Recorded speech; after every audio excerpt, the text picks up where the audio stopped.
Hello, today we're going to be going over to Cruise Lite 261 BHXL. And we're going to be starting right up front here with our tongue jack. Basically, you got two switches here. One's going to be so you can turn on a light underneath, so if you had to hook up at night. The other one so that you can raise and lower the unit. This is how we level the camper front to back, but this is also how we get on and off the tow vehicle. I always do like to recommend before you unhook from the tow vehicle, you want to make sure you're level from side to side first. Kind of set a carpenter's level right inside the doorway, or you can buy little stick-on levels. But you want to make sure the camper is level side to side before you unhook. Let that tow vehicle help you roll onto blocks if you need to level from side to side. After you've unhooked, then yes, you use this guy here to bring that up and down to level front to back, and then you're going to lower the stabilizer jacks. They're located on each corner of the camper, and they also do have what they call strong arms. We'll talk about that a little more when we go around the corner here so you guys get a better visualization about those. Next is going to be our propane tanks. You have two 20-pound tanks. These guys have both been filled, minus what was used to test the propane system.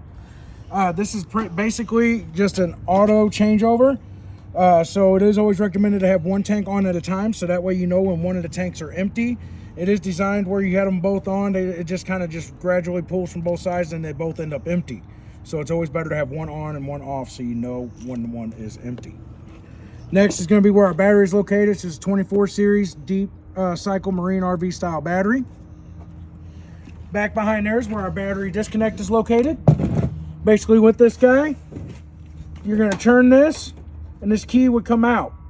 Okay, basically what this does is disconnecting the camper from the battery. So if something was left on or your LP detector is just naturally hooked up to it so it's always live, it can drain the battery on you. This guy here is your cover for the propane tanks. Alright, as we come around to the side, we do have our side cameras mounted. Basically with your cameras, for the side camera and the rear camera, your tail light or your running lights on the tow vehicle have to be on for these to have power because they're tied into the running lights on the coach. Then basically inside here, you got our little pass-through storage compartment. As you see, most of our hitch stuff is on this side here. And then on the other side is the rest of our hitch stuff, and then we got our cameras and stuff. And we'll show you that when we get over there. And we also got some of our manual cranks. Basically, the small one hanging up there is going to be for your tongue jack, and this other one here laying on the ground is actually going to be for your strong arm. And then they do provide a little socket tool for you to lower the stabilizer jacks. Just put it on the drill. It's real nice and easy. Do not recommend using an impact. Impact over time can actually damage the inside components to the stabilizer jacks. Next, we're going to have our furnace, pretty much our intake and our exhaust. It is recommended that you don't want to try to hang or block this guy here from properly breathing. It is recommended that you would get mud dauber screens. It kind of helps keep the mud daubers from getting in there building nests and wasp out of there because they can fly through that ductwork and get inside the camper, and we wouldn't want that. This is a fire exit window. I'll show you this inside where it's located, but basically these guys are on a hinge, so the whole window does fling open. We got our, pretty much this is our exhaust for the stove. You want to make sure this flap here on the inside is open when you're cooking, because you always want to have the fan on when you're cooking. And then it just clips inside these little notches here whenever you're traveling. Down below is going to be where our city water hookup is located. Basically with this, you want to make sure you got a pressure regulator at the spigot. From there, your options of an inline water filter, and then you're going to have your blue or white water drinking hose. It'll hooked up to here. You'll turn it on. You'll get water immediately from the cold side, but you do have to wait for the fresh or hot water tank to fill before you have hot water or water coming from the hot water side. Right next to that is where a fresh water connection is.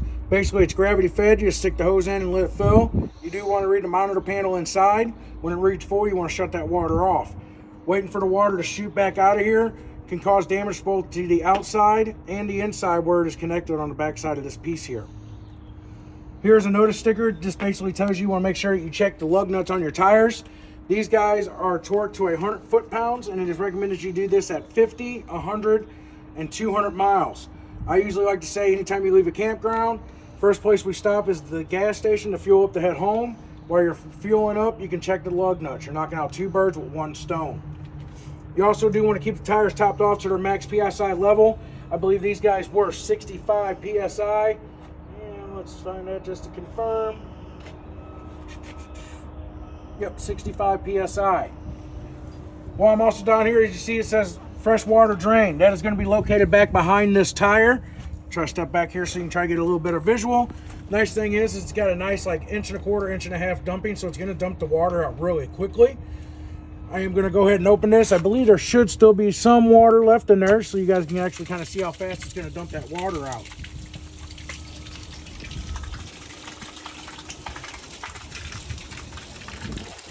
Here's going to be our 30 amp power cord. Where it goes in at an angle.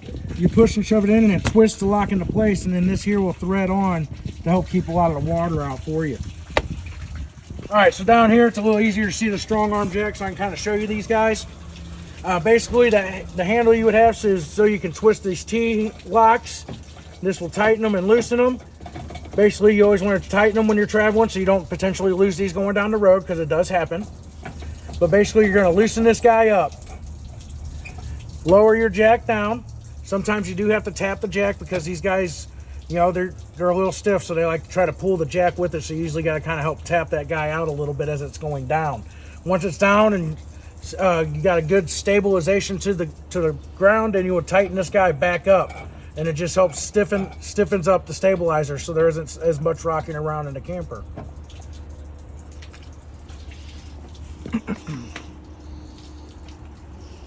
And back here's where our sewer outlets are. As you see, you got a gray handle for the gray tank, which is going to be your kitchen sink, bathroom, or your sink, bathroom sink, and then the shower. And then you got your black handle for just the toilet. Then here we also have our low point drains. You got red for hot, blue for cold. Basically with these guys, these are the lowest points of the water lines. A lot of times you use these when you go to winterize your coach, but I also like to recommend when you're done camping, you open up these guys here, open up a faucet in the coach, and as you drive home, that air is going to flow through the lines and push any excess water out, so you wouldn't have any water left in there to become stagnant or bad, where it could start smelling potentially like rotten eggs and things along that nature. Then right here is our, that was tough last time too. All right, is our cable and satellite hookup. Basically, you got campground cable. For the campground cable, you do have to turn off the TV antenna booster. I will show you where that is located once we have stepped inside. As we come around, we got our rear camera mounted. And then our spare tire. And then here is the back of the water heater, or the front of the water heater. Depends how you kind of look at it. But basically, whenever you're gonna have this guy down here, this is your anno rod. This is a 1 1/16 socket. And this guy here will start out the size of a dime and works itself down to the size of a coat hanger. What it's doing is it's attracting the impurities in the water, so it's attacking that rod and not your tank, because it is a steel tank. So it is always important to be checking that guy. But once again, when you're done camping, you want to get all the water out of the coach. You're actually going to remove this guy so you can get the water out of the water heater. And then you're going to be able to inspect that rod and see. To relieve the pressure, so you can actually remove that, you're going to open this guy here to relieve the pressure. And you will usually get water that comes out of this whenever you go to open this. And then you'll remove that guy out. If not, that pressure, that guy will shoot you. And then back behind here is our black tank flush. What this guy is a sprayer inside the black tank. Sprays around, gets all our nastiness out for us. Whenever you go to dump, you're gonna have your sewer hose hooked up. You got that valve open so you can start dumping. Then you're gonna hook up your hose to this. I always like to say, keep it simple. Your water drinking hose is blue or white, go out to get you a black hose. Black tank, black hose, keeps it simple. I do always like to recommend using a pressure regulator on this as well at the spigot. The reason why is because there is a plastic check valve on the back side of this. Too strong a pressure can damage that check valve. Then over here to the side, you got your little outside sprayer. It's just a spray off your feet. Basically for this guy here, it's got two little locking knobs right here that this will go into. You push and twist to lock it in. Okay, you do always, I will tell you how to check these guys. These guys will usually loosen up, and then you go to hook it up and start spraying water out of here. You usually got to tighten these guys together. And then down below that is where our outside shower is. You got the options of hot and cold water. It does have a little shut-off knob on it. It's going to be basically just like your inside shower one, and I will show you that when we step inside. All right, as we come around to the side here, Set this guy down here because basically we will store him inside here. We're going to have our LP hookup line for our grill. Basically our grill would come out. You got this guy here to kind of lock it, so if it starts to go in, it does kind of stop it from going all the way in. But basically you will hook your hose up here. It connects to here. It's a quick connect. And then the other end is located right down here. Right now this is in the off position, and it's got to be in this position so you can hook the hose up. You'll pull this back, hook your hose up, it'll lock into place. Then you turn this to the on position so the gas flow will come through to the outside grill. And then from there, I usually will take the griddle off, and then it's even got the knob here. You just turn this until it would light, and then you can set your griddle back on top. And this here is going to be your little grease tray. Then they do provide an outside fridge for you. This is 110 only, so you do have to be plugged into Sure Power for this to have power. And it just automatically just comes on. There is no temperature adjustments or anything along those lines. And it does have a small little freezer up top as well. It gives you a cute little ice cube tray. All these locks here are going to be controlled with the silver key on your keychain. This is a 751 key. Same with the outside shower and the other compartment doors.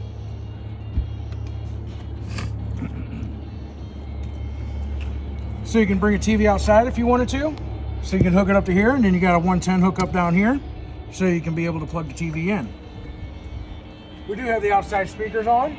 I will show you how to turn those guys on and off when we step inside. We'll step back to it, come back and talk about our steps here in just a second.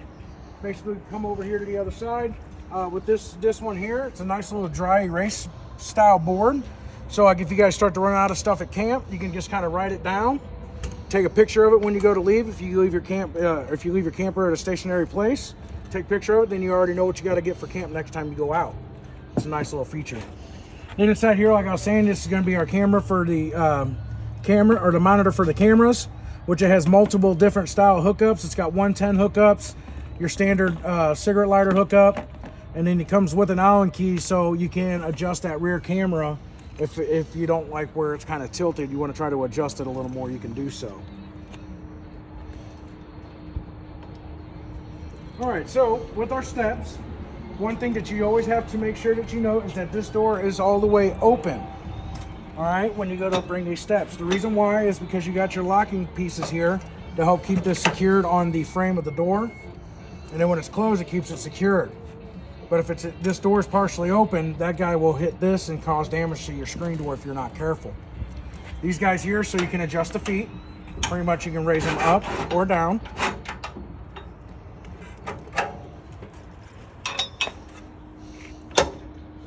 As you see, that guy's kind of hitting, so we're just going to go ahead and adjust it down. So one thing you always want to make sure that you also look for is that you want to make sure that this guy here is as flat with the threshold as possible. If this is elevated too high, it can actually cause damage to both the entry door and the screen door if you are not careful. All right, as we kind of start to step inside, right at our entry door here is where our fire extinguisher is located. And then we have our control panel. As you see, there is a little sticker up top. It is pre-wired for solar. But with our control panel here, basically you're going to have the one that'll tell you your statuses of the battery. It's reading full because we are plugged in, so it's showing the converter is charging the battery for us. Then we got the fresh tank that's going to be empty. We actually should have a little bit of water there in our black and our gray left. Then we're going to have the water pump. Basically, you're using the water pump if you're using the fresh water tank. If you're hooked to city water, you do not need this guy. This is going to be for the gas option of the water heater. We will actually, I do apologize, I did forget to show you the switch for the electric side of the water heater. It's going to be on the water heater outside in the lower left-hand corner. I do apologize for that. Next, we're going to have our lights. This light switch here is for our awning lights. There's going to be that light switch there. And then our other one is going to be for the speaker lights, because there's lights in our speakers. And then this here is to bring our awning in or out.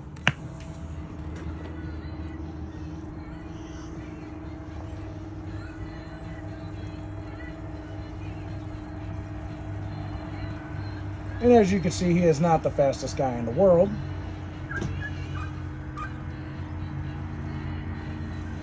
So basically what you're going to do is you're going to bring that out to that flap's kind of facing straight towards the ground.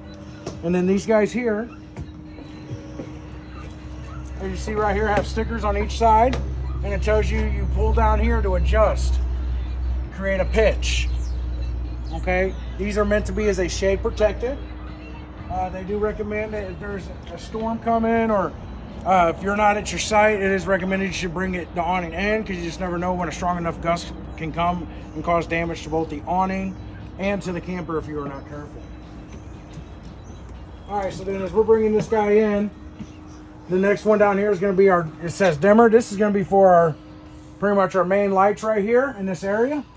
You just push the button to turn it on, but if you press and hold it, you can dim the lights down, so if you're trying to have a little romantic evening if you wanted to. And then you press and hold it to brighten them back up. She's almost in. Alright, there we go. Alright, so while we're also right here, let's go ahead and talk briefly real quick about our radio. It's going to be right here on our corner. So we had our outside speakers on. So that's actually going to be speaker zone 1. Speaker zone 2 is going to be your inside speakers. Adjust the volume, change your stations. You can preset stations.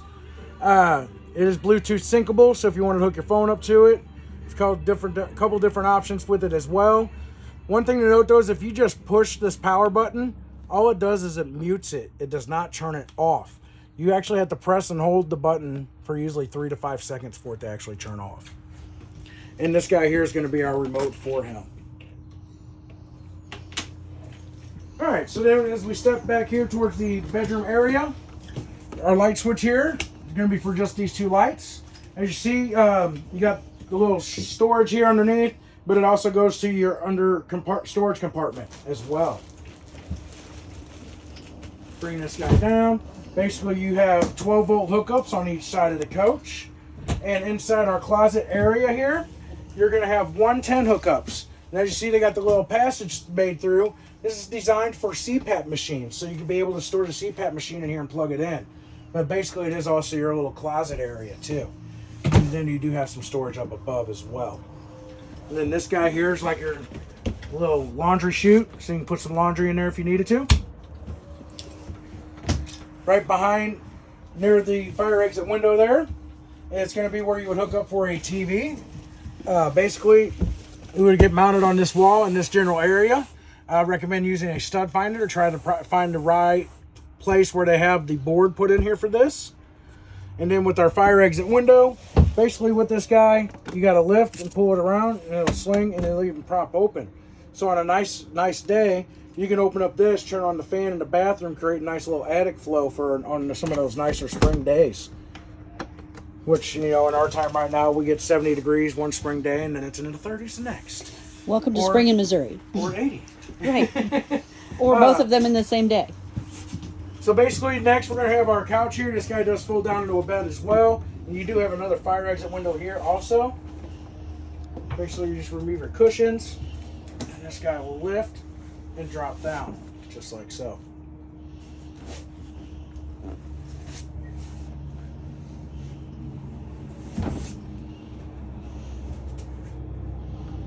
It does provide a little bit of shoe storage for you as well underneath this corner, where you can kind of store your shoes.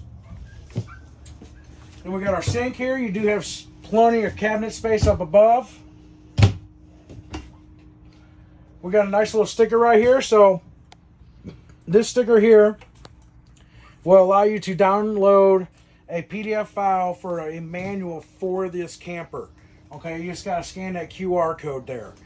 Basically, they kind of trying to go paperless, so a lot of their manuals are online. In our owner's packet here, there are some manuals that's basically for some of the appliances in the coach. If there's something that you are looking for information about that's not in the manual, I do recommend just trying to search for that item on Google or YouTube to get a good understanding of that item. There is this guy here. This is an appliance info sheet. This is pretty useful, so if something happens or goes wrong, this actually has the serial number and model number for everything on this coach. And this also would be in the owner's manual, or in the owner's bag. All right, as you see, I do have a drawer taken out here. Basically, that is for this guy down here. Basically, this is where our water pump is located. The reason why I have this off is to show you that right here is a little knob. Basically, it is so that you can turn this knob and it will allow you to pull antifreeze from this hose right here. Okay, basically when you go to winterize your coach, you're just going to turn that in line with this hose here. Okay, right now it's in line for the fresh water tank.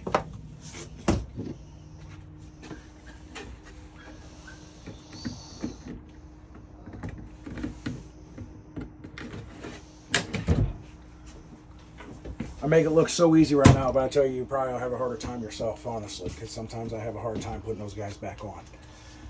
All right, up here we got the microwave. We always like to say set the timer for the microwave. If you guys go out and come back and you see the time's not set on this, that shows you there was a power failure.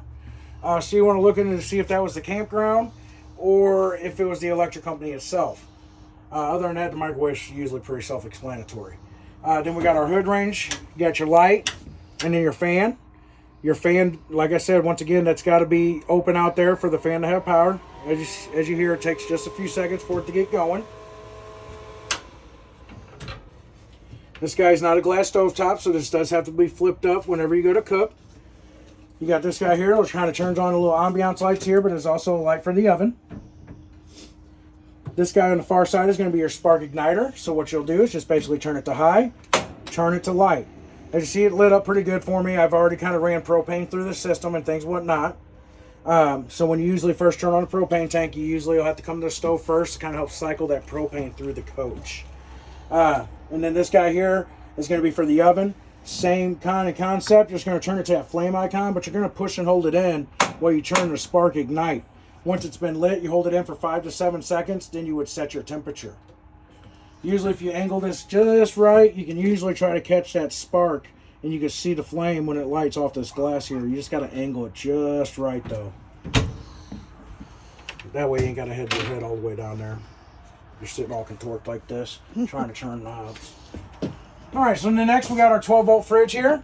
This guy here is our travel lock. Just flips around, keeps the door secured. Inside here, you're able to adjust the freezer if you wanted to. If you usually turn it all the way to the colder setting, it usually will also start to freeze things in the fridge. So usually right in the middle is a pretty good temp setting for the freezer. Then inside here, I still got a couple drinks. Make sure they're nice, good, and cold. Which we got some nice, good, cold Gatorade. Basically though, we got our temperature settings here where you can adjust the temperatures. 5 is going to be the coldest, 1 is colder. We usually, when you first go to turn it on, recommend setting it at like 4 or 5 to get it nice, good, and cold.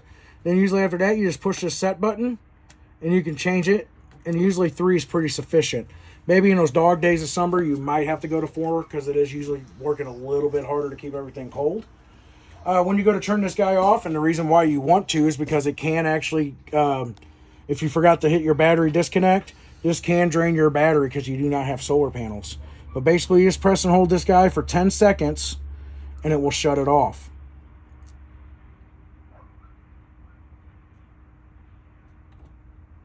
Just like so. I usually will also tell customers because I've seen sometimes where you hit that disconnect, but then when you go to turn that disconnect back on, this guy will automatically come back on. So just be mindful of that. I've known some people, they will actually come down here to the fuse panel box. Since this is a 12 volt style fridge, it's going to be on a fuse. And they got everything labeled right here what it is. And they would actually just pull the fuse out for it. But then everything that basically runs on the 110 side is going to be on the breakers. And they got, it's all labeled here as well. Let me look at that there. Yep, there it is. The refrigerator's this 20 amp fuse here. I don't know why it says reefer there. Is that the outside one? Oh, that is the outside one. Good call. Good Thank call. you. Thank you. Look at that. 2 brains are very nice. All right, so right over here, we're going to have our switch for this light here and the bathroom. This guy here has a, open this up, it's your medicine cabinet, but you guys see here, there's a little string, a little elastic band there that actually hooks to this right here to keep it secured during travel.